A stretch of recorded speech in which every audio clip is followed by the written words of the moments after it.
Yeah, it appears that the wych elm primitive I made in the last video is spontaneously disassembled, basically because it needed too much heat bending and it wasn't ideal.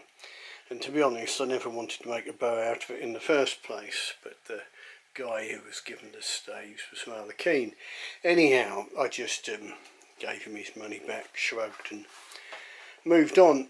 But he would like me to make him a primitive. I said, I've actually got some decent yew that would make a nice bow. Quite nice looking growth rings and nice looking sapwood, and not too many knots, and they're relatively straight. Now, I wonder where they came from. Oh, what does it say? Harlow, July 2022. Well, there you go. They were from a local copse of yew that's around an old church, and I think it came down in a storm. I'm just going to have a quick go with the draw knife on this slightly dodgy end of this yew, just to get a feel for what the sapwood's like, because I've had yew before where, say, the sapwood's rotten, the heartwood will still be good and you could turn it into a backed bow, you know, a bamboo backed yew. So if I have a feel of the sapwood, it should cut smoothly, it should be creamy, it shouldn't feel at all crumbly. So I'll see how that's looking. Well, you can hear it. That feels quite smooth and nice. We got a bit of a drying crack there, but I'll probably be losing the top foot or so of this.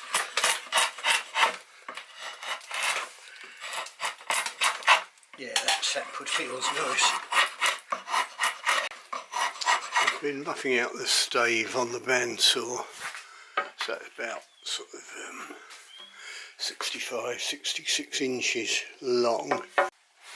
I've roughed out from each edge, but at an angle. I can then cut off that ridge in the middle, but doing it this way avoids the fact that you can cut one side fine, then you turn it over, and because the stave isn't symmetrical, you find you've removed all the heartwood on the other side. Hello, cat.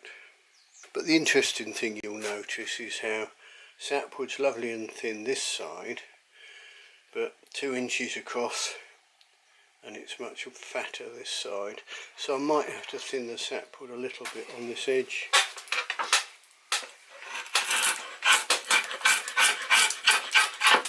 So a draw knife makes short work of it.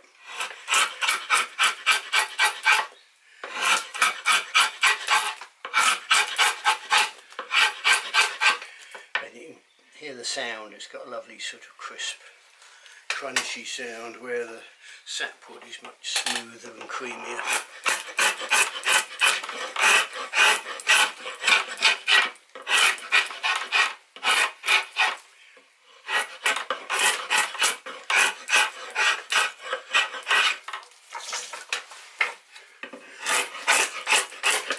So there's no need to use a bandsaw to take this off, it just comes off so nicely. Real pleasure to work a decent bit of yew with a sharp draw knife. You see, you do get some splitting, like that's split out, but you can let it follow the grain. That's another reason for working down by degrees. You can see where the wood wants to go.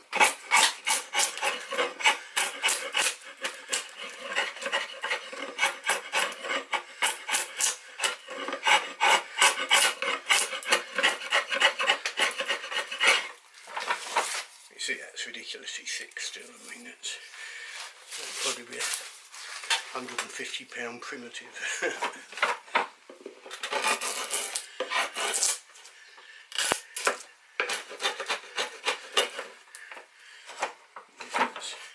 Just popping out a bit where these little pin nuts are.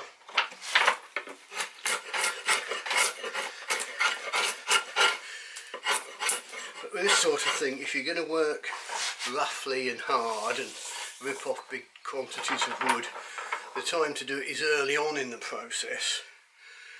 As you progress, you can slow down and be a bit more subtle. So it's a bit of a split or wheat growth ring or whatever here, but it's mostly right on the corner of the limb, and that'll probably disappear.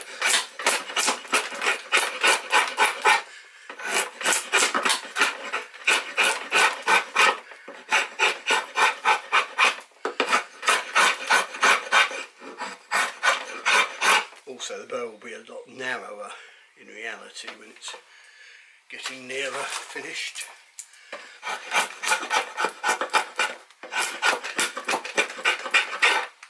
But by working from the edges, get the edges right and then take off the middle, it's easier to keep control of what wood you're removing.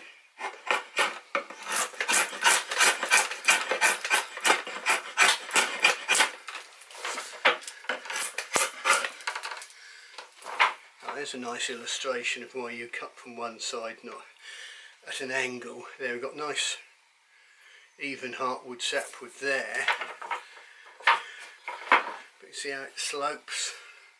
If I'd cut straight down from this side, I'd have burst out here and had no heartwood at all. Oh, that's nice, see how that split off.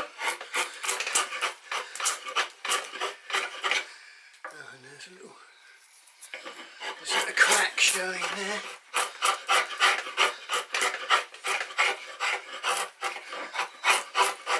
But all this moaning about English yew and Italian yew, last bit of Austrian yew I had was so full of splits, I ended up splitting it in two and gluing it back together. So it's nothing to do with where the tree grew. It's just a function of the actual piece of timber.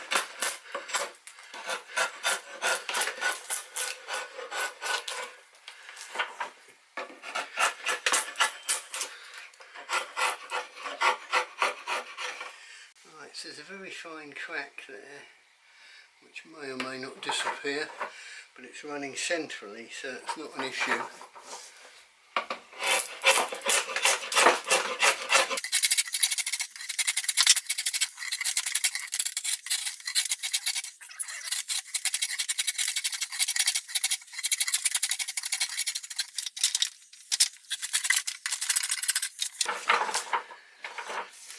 If I lean on that, it still won't even flex.